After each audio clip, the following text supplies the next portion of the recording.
15ই December থেকেই কার্যকর নবম পে স্কেল। বেসিক ও ভাতায় বড় পরিবর্তন। জীবনযাত্রার ব্যয় সূচকযুক্ত হওয়ায় বাজার দরের সঙ্গে স্বয়ংক্রিয় বেতন সমন্বয়। সব গ্রেডে নতুন সুবিধা, বোনাস ও দায়িত্ব ভাতায় কর্মচারীদের মুখে স্বস্তি।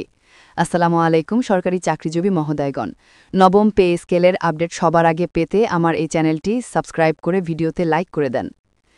নবম পে স্কেল কার্যকর হচ্ছে 15 ডিসেম্বর থেকে। সরকার একই দিনে গেজেট প্রকাশ করবে। প্রধান উপদেষ্টা বৈঠকে জানিয়েছেন, নতুন বেতন কাঠামোর সমস্ত হিসাব এবং ভাতা পুনর্নির্ধারণ করা হয়েছে। নতুন কাঠামোয় জুনিয়র কর্মকর্তাদের বেসিক বেতন 29,000 থেকে 35,000 টাকা পর্যন্ত নির্ধারিত হয়েছে। মধ্যম গ্রেডে কর্মচারীদের বেসিক বেতন 40,000 থেকে 50,000 টাকার মধ্যে পুনর্বিন্যাস করা হয়েছে। সিনিয়র গ্রেডে বেসিক 60,000 থেকে 80,000 টাকার মধ্যে নির্ধারিত। বাড়ি ভাড়া ভাতা সর্বোচ্চ 65% পর্যন্ত উন্নীত হয়েছে, যা বড় শহরের কর্মীদের জন্য বিশেষভাবে সহায়ক। মেডিকেল ভাতা 3,000 থেকে বাড়িয়ে 5,000 টাকা করা হয়েছে। পরিবহন সুবিধা নতুনভাবে সংযোজন করা হয়েছে, যা যাতায়াত ব্যয় কমাবে। প্রবেশনারি বেতনেও 10 থেকে 15% বৃদ্ধি অন্তর্ভুক্ত। দায়িত্ব ভাতা 20% বাড়ানো হয়েছে, যা অফিসের চাপ সামলাতে বড় সহায়তা করবে।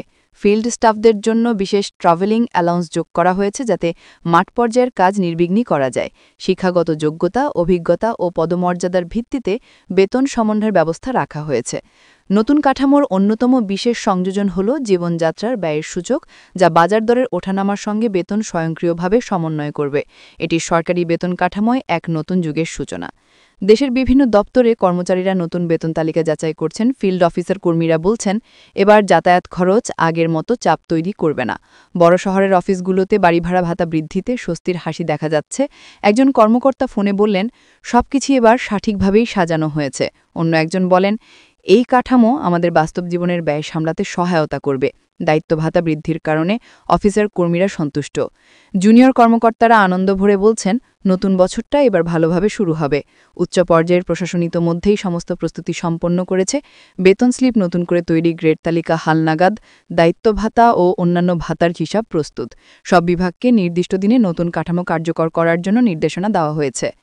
নবম পে স্কেলে যেসব সুবিধা সংযোজন হয়েছে: বেসিক বেতন বৃদ্ধি, বাড়ি ভাড়া ভাতার উন্নতি, মেডিকেল সুবিধা শক্তিশালী, ট্রান্সপোর্ট ভাতা সংযোজন, দায়িত্ব ভাতায় নতুন হিসাব, গ্রেড পুনর্গঠন, ফিল্ড কর্মীদের জন্য আলাদা সুবিধা। চাকরির শেষে বেনিফিট হিসাব আরও সহজ করা হয়েছে। নতুন সূচক ব্যবস্থায় জীবনযাত্রার মান ধরে রাখা সহজ হবে। কর্মচারীরা বলছেন, বাজার দরের চাপ এবার অনেকটা কমবে।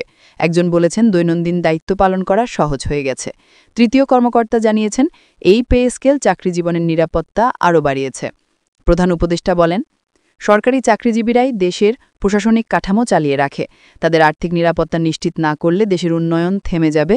নবম পে স্কেল কেবল বেতন বৃদ্ধি নয়, এটি দক্ষতা, ন্যায্যতা ও দীর্ঘমেয়াদী স্থিতিশীলতার প্রতিফলন।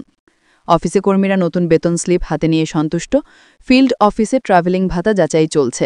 প্রশাসনিক কমিটি হালনাগাদ গ্রেড তালিকা যাচাই করছে। স্ক্রিনে প্রদর্শিত হচ্ছে 15 ডিসেম্বর থেকে কার্যকর নবম পে স্কেল। নতুন কাঠামোয় বেসিক, মেডিকেল, ট্রান্সপোর্ট, দায়িত্ব ভাতা ও অন্যান্য সুবিধা পুনর্নির্ধারণ করা হয়েছে। ফিল্ড স্টাফদের আলাদা সুবিধা কার্যকর হলে মাঠ পর্যায়ের কাজের মান বৃদ্ধি পাবে। বাজার দরের সঙ্গে বেতন সমন্বয় হওয়ায় কর্মচারীরা স্বস্তি পাচ্ছেন। সম্পূর্ণ ব্যবস্থা সরকারি চাকরিতে নতুন এক অধ্যায়ের সূচনা করছে। কর্মচারীরা বলছেন, এই কাঠামো আমাদের জীবনে নতুন আশা এনেছে। নবম পে স্কেলে এবার বোনাসও সংযোজন করা হয়েছে, গ্রেড ভিত্তিক ও কর্মদক্ষতার ওপর ভিত্তি করে। কিছু গ্রেডে অতিরিক্ত দায়িত্ব ভাতা ও প্রোডাক্টিভিটি ইনক্রিমেন্ট দেওয়া হয়েছে।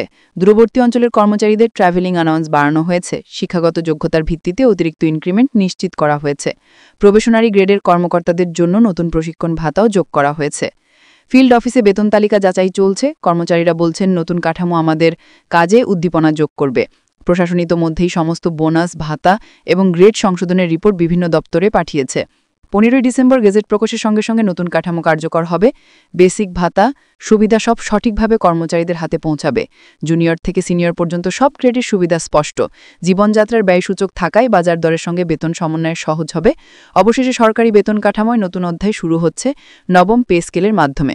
প্রশাসন নিশ্চিত করেছে, সব দপ্তরে বেতন সুনির্দিষ্ট সময়ে কার্যকর হবে।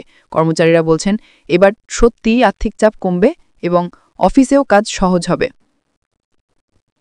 নবম পে স্কেল সরকারি চাকরিজীবীর ভবিষ্যৎকে আরও নিরাপদ করবে। ফিল্ড অফিসের কর্মীরা নতুন ট্রাভেলিং অ্যালাওয়েন্স যাচাই করছেন। একজন কর্মকর্তা বলেন, এবার যাতায়াত খরচ আগের মতো চাপ সৃষ্টি করবে না। জুনিয়র কর্মকর্তারা বলছেন, নতুন বছরটি এখন স্বস্তির সঙ্গে শুরু হবে। মধ্যম গ্রেডের কর্মকর্তারা আনন্দভরে জানান, বেসিক বেতন ও দায়িত্ব ভাতা বৃদ্ধির ফলে অফিসের চাপ সামাল দেওয়া অনেক সহজ হবে। সিনিয়র কর্মকর্তারা মন্তব্য করেছেন, দীর্ঘমেয়াদী এটি আমাদের চাকরির নিরাপত্তা এবং আর্থিক স্থিতিশীলতা নিশ্চিত করবে। নবম পে স্কেলের সঙ্গে এবার গ্রেড ভিত্তিক বোনাসও সংযোজন করা হয়েছে। কিছু গ্রেডে অতিরিক্ত প্রোডাক্টিভিটি ইনক্রিমেন্ট ও দায়িত্ব ভাতা দেওয়া হয়েছে।